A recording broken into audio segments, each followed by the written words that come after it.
Who is ready for some algebra review? We're going to be simplifying radicals today. Hopefully something you remember a little bit about. Looking at my first example up in the corner, I'm hoping when you look at this you have an idea of what that's equal to. We're looking for a number who, when you multiply it by itself, is 49. That number is 7. The idea of a square root, if you do not remember, is 7 squared equals 49. Therefore, the square root of 49 is 7. It's kind of like that squaring backwards. It might be helpful today to write a list of perfect squares somewhere. I'm going to write it at the top here. It's going to disappear when I scroll down, but I'm going to write it anyways just in case. So our perfect squares are 1, 4, 9, 16, 25, 36, 49, 64.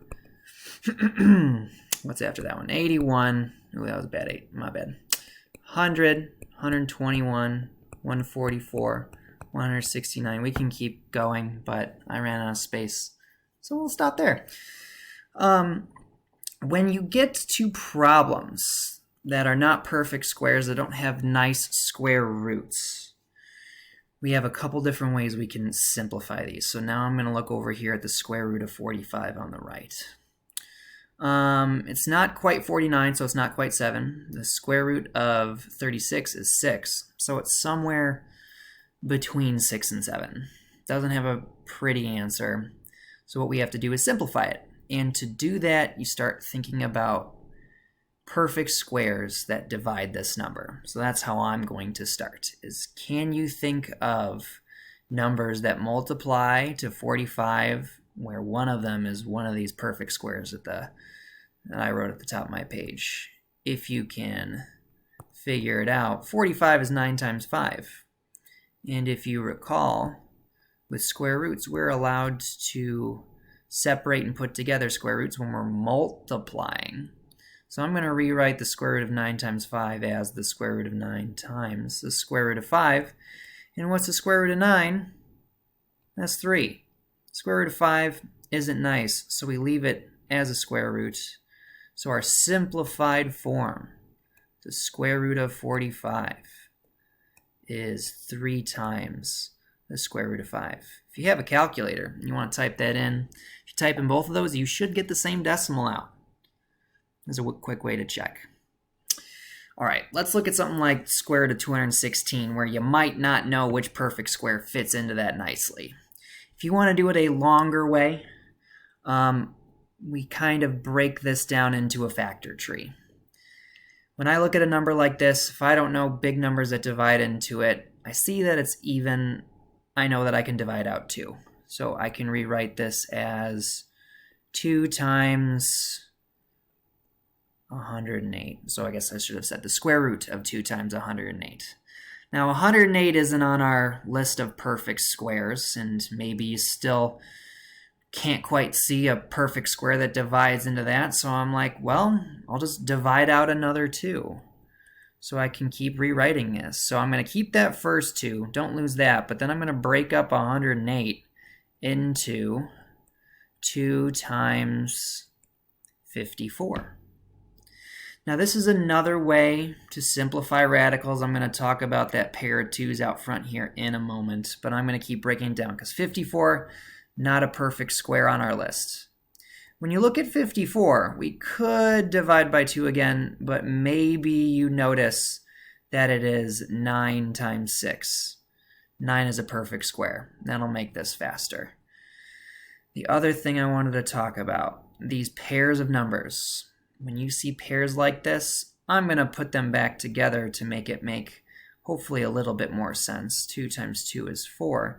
But when you see these pairs, they kind of quote-unquote escape the square root. So when I see those pair of 2's being multiplied underneath the square root, we're going to bring a 2 out to the front, and you'll see that when I simplify this line right here. Square root of 4 times the square root of 9 times the square root of 6. This is 2 times 3 times the square root of 6, or, as our final answer, 6 times the square root of 6. We got one more to do that looks just a little bit different. 2 times the square root of 18. We have a number out front. Please leave it out front. Do not put it inside the square root. I would start simplifying by writing 2 times the square root of 18, smaller number, 9 times 2. We could rewrite this as 2 times the square root of 9 times the square root of 2, and the square root of 9 is 3. So that would give us our final answer of 6 times square root of 2. Because we have this 2 out front, we're multiplying it by this 3, and we're going to leave that 2 inside of the square root. So that is our very brief reminder of simplifying radicals. So scrolling down, I have some multiplication examples. Just like we were able to split up radicals, with multiplication, we can also multiply their insides together. Now, there are a couple ways to do this, but I'm going to go the longer way. If you were to rewrite this, we could rewrite this top one as 15 times 40. Now, instead of multiplying those numbers to get something really big, I'm actually going to start breaking them down right now. Maybe this isn't the way that you do it, and if you remember a different way, please do it that way. But the square root of 15 is 5 times 3. 40 is, let's do 5 times 8. Do we see that pair of 5s? That means that's going to come outside of the radical. So I'm going to give this a little rewrite here. This is 5 times 5 times 3 times 8. Can't do anything with the 3. We can break up the 8 though. 5 times 5 times 3 times 4 times 2. Man, that's a lot of numbers, but let's see. This 5 times 5, that's going to be 25, and the square root of 25 is 5, no radical.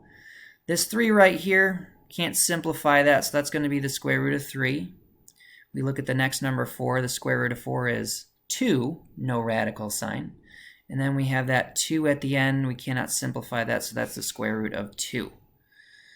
Now, at this point, let's rearrange things. Sorry, I'm running out of space here. I want you to rewrite it as 5 times 2 times the square root of 3 times the square root of 2, because we cannot multiply these numbers not in square roots with the numbers in the square roots, and I don't want you to make a silly mistake. 5 times 2, not in the square root, that's 10. Square root of 3 times square root of 2, we are allowed to turn that into the square root of 6, and that is our final answer. For the sake of time, if you want to try this one over here on the right, 14, square root of 14 times 3 times the square root of 21, please do. I can write the answer for you to check yourself if you'd like to try that out.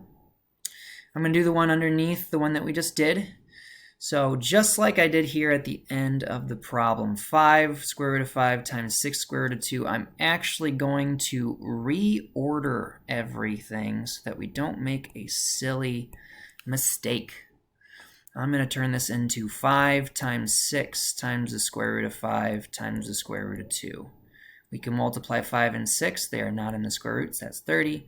We can multiply the square root of 5 and the square root of 2 to make square root of 10. That we cannot simplify because it's dealing with the prime numbers 5 and 2. That is our answer. Now, got one last type of problem. Oh, maybe I should give the answer to this one over here, just in case you want to try it out. Scrolling down, adding square roots. This can be a little tricky sometimes. The idea that when we're adding square roots is that the stuff under the square root has to match. So when we look at this first example, I want you to think about this. This says that we have 3 square roots of 7. Now, I don't particularly want to do this, but I'm going to do this once. 3 times the square root of 7 is really the same thing as writing square root of 7 plus the square root of 7 plus the square root of 7. And if you think about 6 root 7, that's like writing the square root of 7 plus the square root of 7 plus the square root of 7 plus the square root of 7 plus the square root of 7 plus the square root of 7.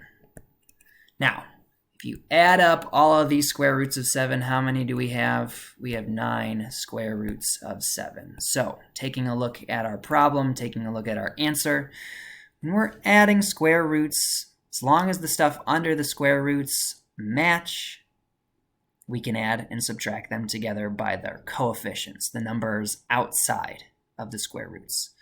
So let's do this one next to it a little bit quicker. 3 square root of 10 minus 6 square root of 10. Well, we think about 3 minus 6 since the square root numbers are the same. That's negative 3 square root of 10. And we're subtracting 8 square root of 10, so we're thinking about negative 3 minus 8, which is negative 11 square root of 10. Getting a little sloppy there. Looking at this next example, we see a square root of 11, a square root of 11, but then we see the square root of 2. So what does our answer look like? Doesn't always make people happy.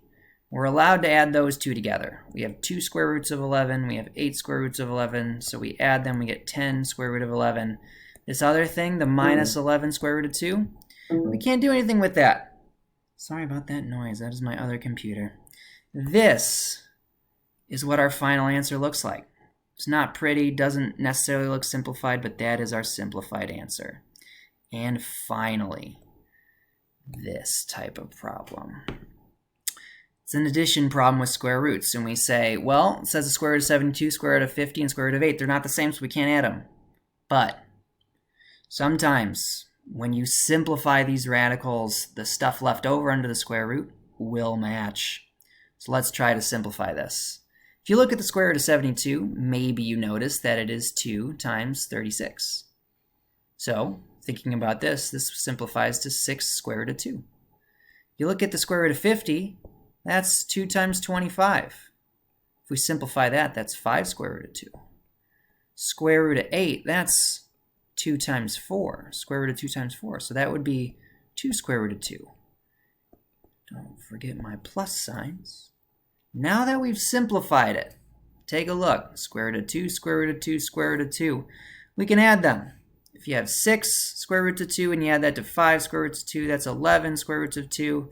Then you're going to add that to 2 more to get 13 square root of 2. Now you got this big ugly problem at the bottom. If you want to try that one out, where's my answer? I got to look it up myself. I get 16 square root of 3 if you want to try that one out. So hopefully you remember this. Hopefully this made a little bit of sense. This is totally radical. I have my guitar here. I'm going to play you a song. No, I'm not. Just kidding. Have fun. You have a quizzes to try out, practice these problems, and you got some homework for the weekend. So have a nice weekend, everybody.